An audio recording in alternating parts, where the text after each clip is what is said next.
Gracias a que tuve dos padres, gocé de la oportunidad de comparar dos puntos de vista, el de un hombre rico contra el de un hombre pobre. Tuve dos padres, uno rico y uno pobre. Uno de ellos tenía una sólida preparación académica y era inteligente.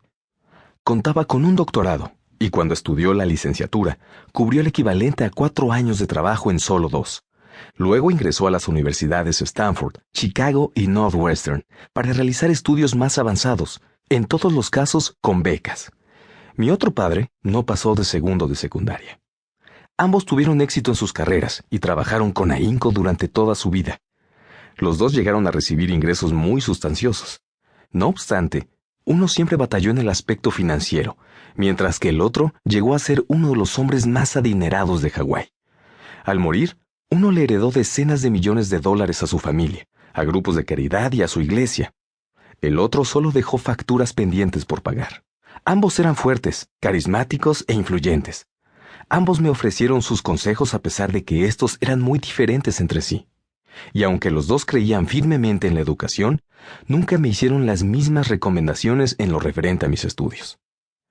Si yo hubiera tenido solo un padre, me habría tocado aceptar o rechazar sus sugerencias, pero el hecho de tener dos me dio la oportunidad de comparar sus puntos de vista, el de un hombre rico contra el de uno pobre.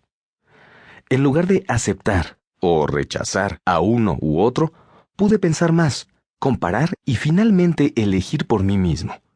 El problema fue que en ese momento, el rico aún no se había vuelto rico, y el pobre tampoco era pobre del todo.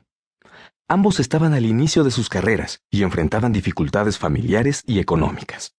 A pesar de ello, sus puntos de vista respecto del dinero eran muy distintos. Por ejemplo, uno de mis padres decía, el amor por el dinero es la raíz de todos los males. Mientras que el otro afirmaba, no tener dinero es la raíz de todos los males. El hecho de tener dos padres, siendo tan joven, me ocasionó conflictos interiores y exteriores.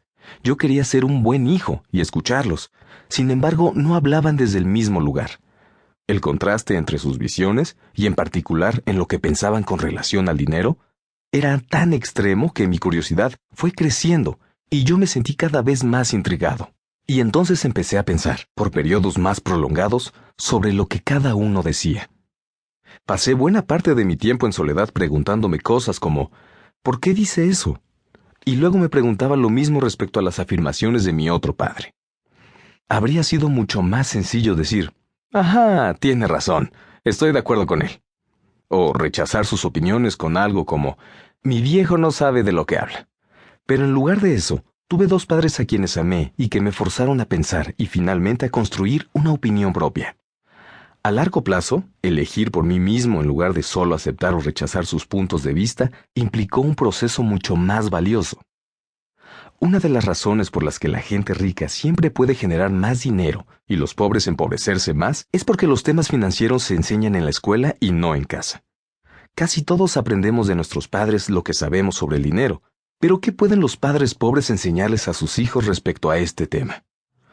Solo te dicen cosas como, no abandones la escuela, estudia mucho. Increíblemente, esos niños que se gradúan con calificaciones excelentes también pueden tener una programación y estructura mental deficientes en el aspecto financiero. Por desgracia, en las escuelas no se enseña nada sobre el dinero. El sistema se enfoca en habilidades académicas y profesionales, no económicas. Esto explica por qué banqueros, doctores y contadores, que siempre obtuvieron buenas calificaciones en el ámbito académico, tienen problemas económicos toda su vida. Nuestra abrumadora deuda pública se debe, en gran medida, a que ciertas autoridades del gobierno y políticos sumamente preparados tomaron decisiones con muy poca o nula educación sobre el dinero. Constantemente me pregunto, ¿qué pasará cuando haya millones de personas que necesiten ayuda financiera y médica? Todas ellas dependerán de sus familias o gobiernos. ¿Qué sucederá cuando Medicare y Seguro Social se queden sin fondos? ¿Cómo sobrevivirá un país en el que la responsabilidad de educar sobre el dinero es delegada a los padres, cuya mayoría serán o ya son pobres? Yo aprendí de mis dos padres porque ambos tenían personalidades influyentes.